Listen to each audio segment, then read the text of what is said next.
understand, we will have a student arguing the case. And have you reserved any time for rebuttal? Your Honor, if I may, I'd like to reserve 3 minutes for rebuttal. 3 minutes for rebuttal. Okay, May it please the Court?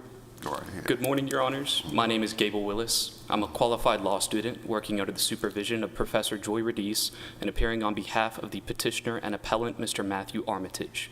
Your Honors, today we're asking you to reverse the judgment of the trial court below based on 2 arguments.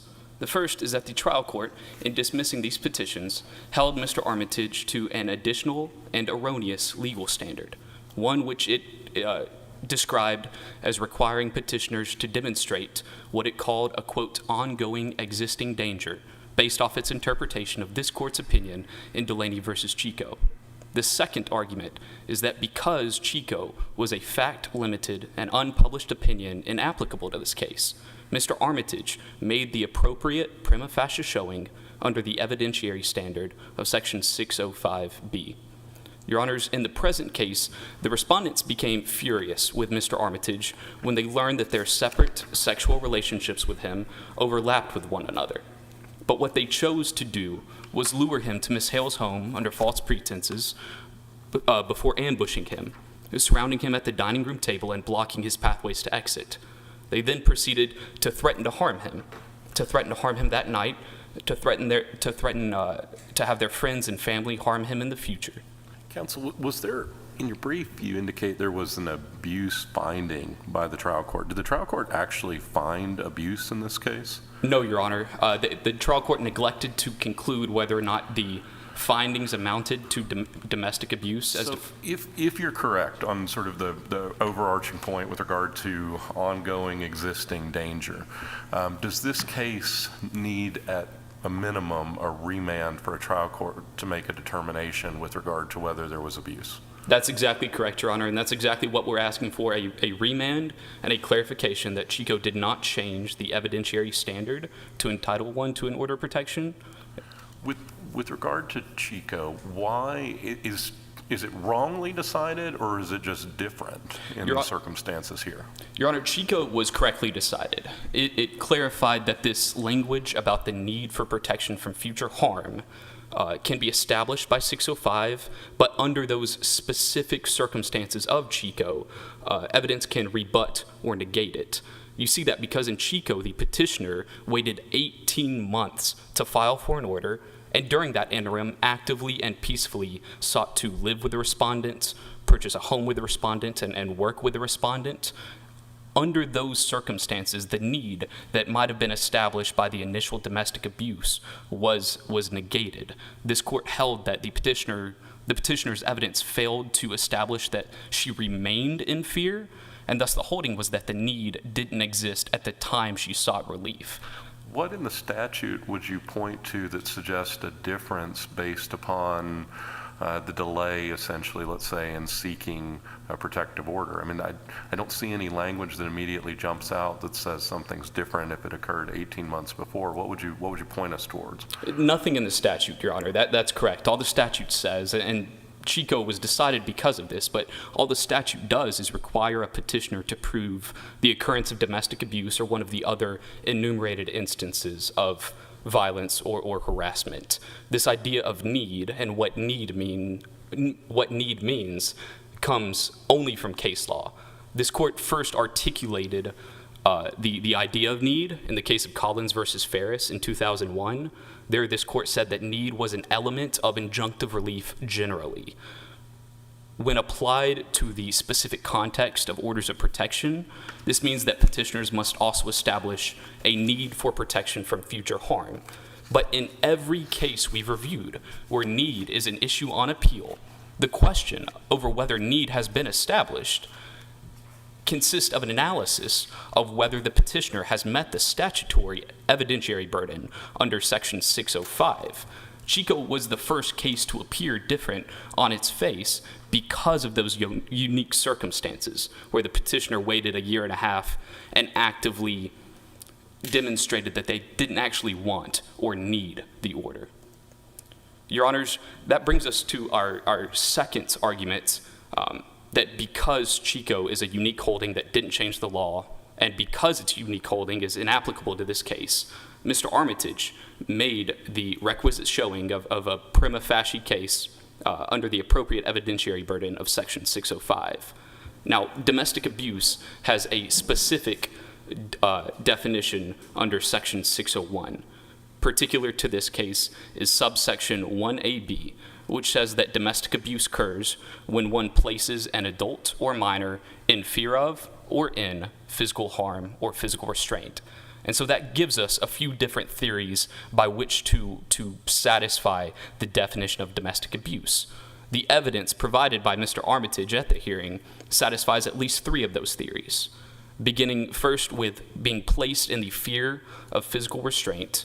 Mr. Armitage provided evidence of this to at least satisfy a prima facie case. Counsel, what was the fear of physical restraint here? I mean, isn't this more emotional pressure to remain in the room than fear of that he's actually going to be physically restrained? I mean, the trial court made a factual finding that the 2 women who were standing on the same level as him were not large enough essentially to stop him. And isn't this more of an emotional pressure than a physical restraint? Your Honor, there are certainly emotions involved, but they meet the definition of fear of physical restraint. As cited in the reply brief, this court has had a previous opportunity to analyze what it means to be in fear of physical restraint. And in the case of Murphy versus Janowitz, this is a case from 2005, and it's analogous to the present case. It's very close. The petitioner in Murphy sought an order against her granddaughter when her granddaughter and other members of her family cornered her at her home. Now, the petitioner did not have an ability to drive away. She wasn't able to leave the scene easily. And while there, the family members coerced her into selling her home. The trial court in Murphy simply found that the petitioner felt intimidated.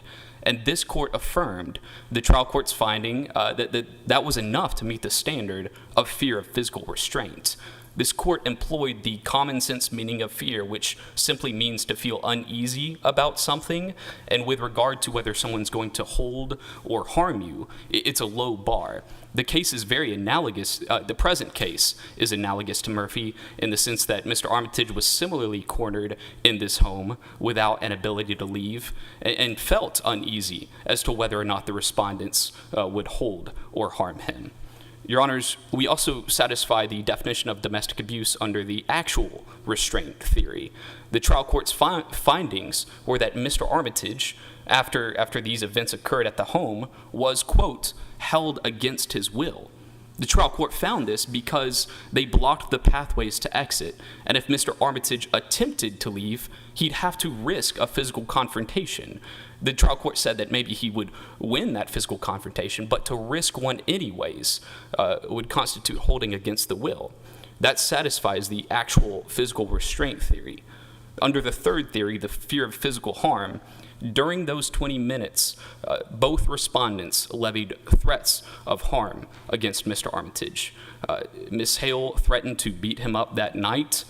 She also admitted to Ms. Kasoulis on recording, warning her that they probably shouldn't threaten him on the recording again. It is an admission by the respondents that is the conduct they were engaged in, is threatening to harm him, and that they should probably stop recording the evidence of such. Your Honors, this case was dismissed after a Rule 41.02 motion to dismiss, which requires the petitioner to demonstrate a right to relief. This court has interpreted the standard of right to relief as requiring the petitioner to demonstrate a prima facie case. A prima facie case is one in which the evidence, if not rebutted or impeached, would be sufficient to hold whatever finding is at issue, and that's the case here. The evidence shows that much. It shows fear of physical restraint when you compare this case to Murphy. It shows actual restraint when you give deference to the trial court's findings that Mr. Armitage was held against his will, and it shows physical harm when you read the trial or the record and listen to the recordings that during those 21 minutes the respondents threatened to harm him. They threatened to harm him that night.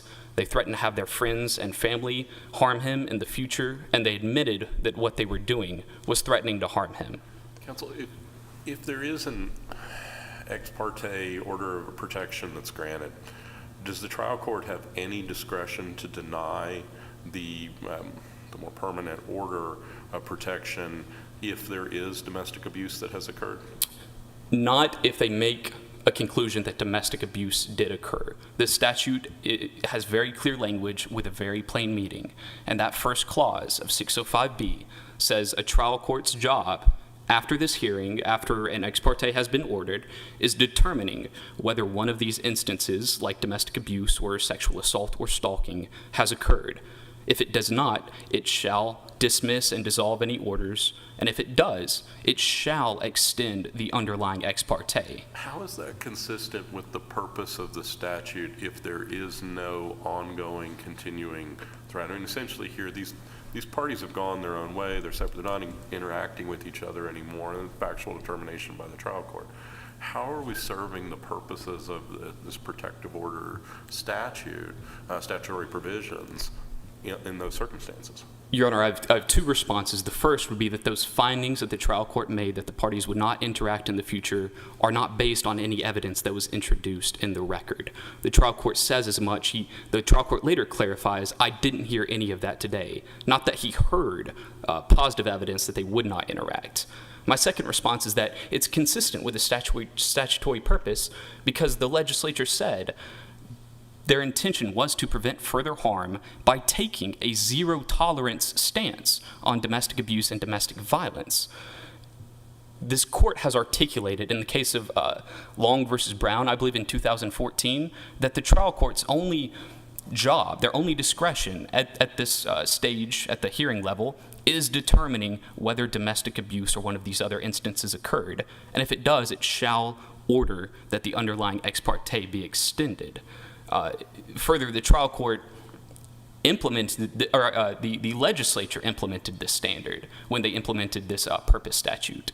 The legislature said, simply by enacting the standard under 605B, that this is what they believe entitles someone to obtain an order of protection. If that's right, how is Chico correctly decided then? Your Honor, Chico was the first case in when we had such extreme distinguishable facts. The weighting. Again, I just don't. You're saying it's mandatory. It's without discretion. There is an ex parte, if I recall correctly. There's an ex parte order granted in Chico. There's a determination as to underlying basis in the case. If you're understanding the statute, how is Chico correct? I believe because when the Collins Court first articulated this idea of need, it was an element, part of injunctive relief generally. So this applies to injunctive relief broader than just specifically orders of protection.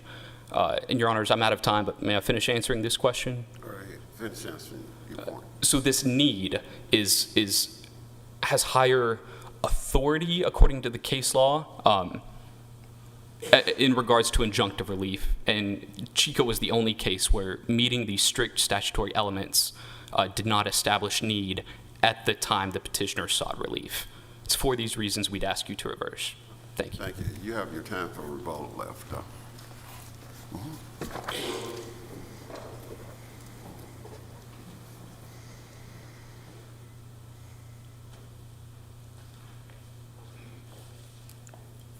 May I set this? I'm a little disabled. I had shoulder replacement surgery in August, so raising my right arm is a little problematic. Let me see if I can do this so you can hear me. You have a little discretion as long as we can get everything recorded. Thank you, Your Honor. May it please the court, good morning. Good morning. I'm Ann Short here on behalf of Ginny Hale. I think in light of the court's questioning, and I've kind of reformulated some of my argument, I think probably the threshold legal issue in this case that needs to be decided is whether Chico was wrongly decided. If their argument under the statute, subsection B, is that if there's been an ex parte order of protection entered, if there's a hearing, and if there is a showing of domestic abuse, then the court has no discretion whatsoever. It must issue the order of protection. you can't reconcile their position with the shell issue with what was done in Chico. We believe Chico was really a common sense application. And one thing I think if you read in Chico too, Counsel, how do you square Chico with the statute, though? I mean, what language can you point us to in the statute that tells us that if there's an 18-month delay, then you don't get the order of protection? Where would you point us to in the statutory language?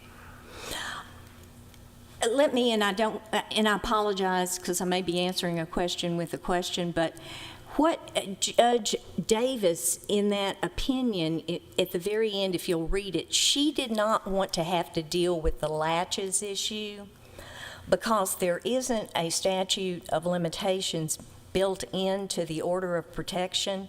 So theoretically, if there has been an allegation of domestic abuse years down the road, somebody could say, this is clear, here's my camera, it happened. You have no discretion whatsoever. And I think that what, in that case, they imported, consistent with the spirit of the statute, that there needs to be some sort of common sense. I think in our brief we mentioned, what if by the time you get to the hearing, you have a respondent who is been injured, comatose in a hospital, no reason whatsoever to issue an order, or some other intervening circumstances that clearly proves a victim does not need this kind of protection? Do you have to issue it? And then how would that impact if Chico was wrongly decided, and if subsection B, when there's been an ex parte, means there is no discretion in this case? We still have the question, though, the court has to determine for how long of a period is it going to impose the order of protection.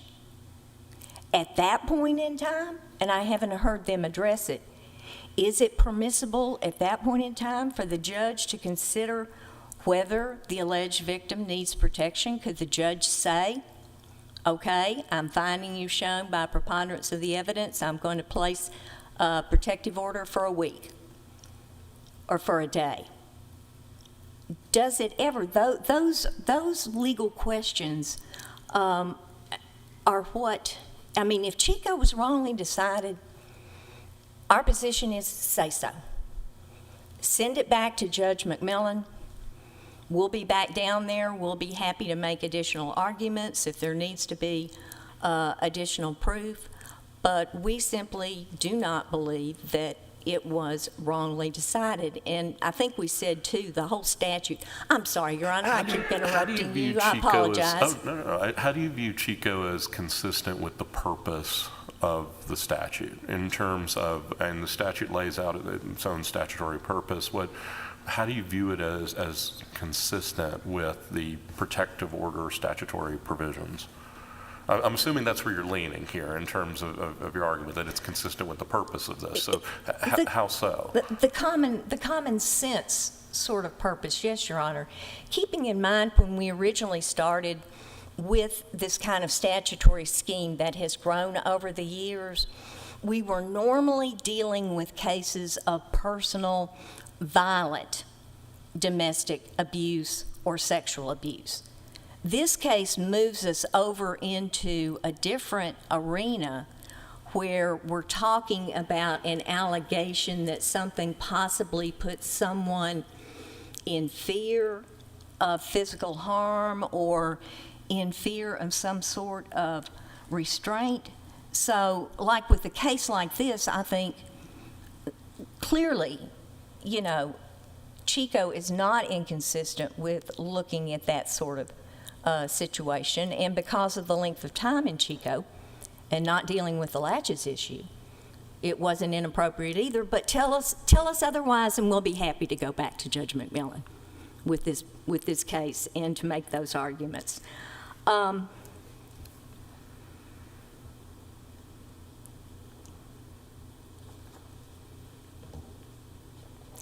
Let me, if I could just in response to a couple of specific arguments. The Murphy versus Janowitz case that was mentioned, and I went back and looked at it. It's a one-page opinion decided in 2005. I remember those days. It was written by Judge Franks, and if Judge Sweeney were here, maybe he might remember a little bit more about a 20-year-old case. But it's kind of hard to tell what is even going on in the case other than we have an 80-year-old woman in her own home who may or may not be getting ready to give her house to an unidentified defendant. The court then mentions a respondent who we later learn is the granddaughter, but apparently the granddaughter and a whole bunch of her family were at the house, the defendant and a whole bunch of, I mean, it's hard to figure out what was going on and why the petitioner singled out her granddaughter to file an order of protection against in the case. I think I would simply say on that case, I don't believe we have enough facts. Here, if the court was to agree with the position of opposing counsel with regard to ongoing existing danger, I'm assuming you would agree that this is a case that would need to be remanded, that we do not have a finding of abuse in this case, that the trial judge instead decided this based on the ongoing existing danger aspect rather than making a determination one way or the other ultimately as to whether abuse was satisfied here. Your Honor, I believe that is the correct way that this case should proceed in light of that. The only final thing, if you'll please indulge me a little bit, because we've heard so much, and in the briefs we heard so much about threats, and to the extent that this court may even want to look at any of this, there's something very important to distinguish in this case between what Mr. Armitage testified to on the stand and what was part of the 21-minute interaction among these parties, and things that some of the things they're pointing to are actually, you have to go look at the video and the audio, and there's a transcript, and when you do that, you can't really place it in context of, for example, saying, we could fix the beating tonight if you wanted to. What that omits is, before then, Ms. Kasoulas was going on and on about the fear that she had from an assault she had gone into. She's not the same girl. Ms. Hale, we could fix the beating tonight if you wanted to. It's not clear if anybody even heard what she said. Ms. Kasoulas does not miss a beat. She picks up, you could have had me killed. Do you have any remorse for that? She keeps going on and on. Cherry picking a statement like that he did not testify to on the stand, but that you can find if you comb through that 21-minute, is really not a fair presentation. And the admission of kidnapping, again, they're talking about a completely different person, Corey. And Corey being no match against Matthew, and it was too easy to find out what Corey was up to. Ms. Kasoulas, I'll give you that one. He never kidnapped me. Ms. Hale, expletive. Okay, I kidnapped him. Ms. Kasoulas, he never stopped me. They're clearly talking about Corey. This is not an admission to kidnapping Mr. Armitage in this case. So some of this that is being directed to you all, which really should be addressed again back to the trial court, some of this is slightly misleading in this particular case.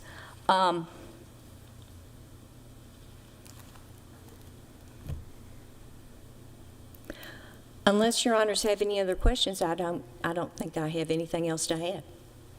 I hear none. Thank you very much. Thank you, Your Honor. Yes, sir. Your rebuttal. Yes, Your Honor. I have a couple points to address in response. The first is about the dispositive nature of Chico, whether or not it was correctly or incorrectly decided. The second is a reaffirmation of the factual basis. and the prima facie showing that Mr. Armitage made on the evidence that was presented at trial.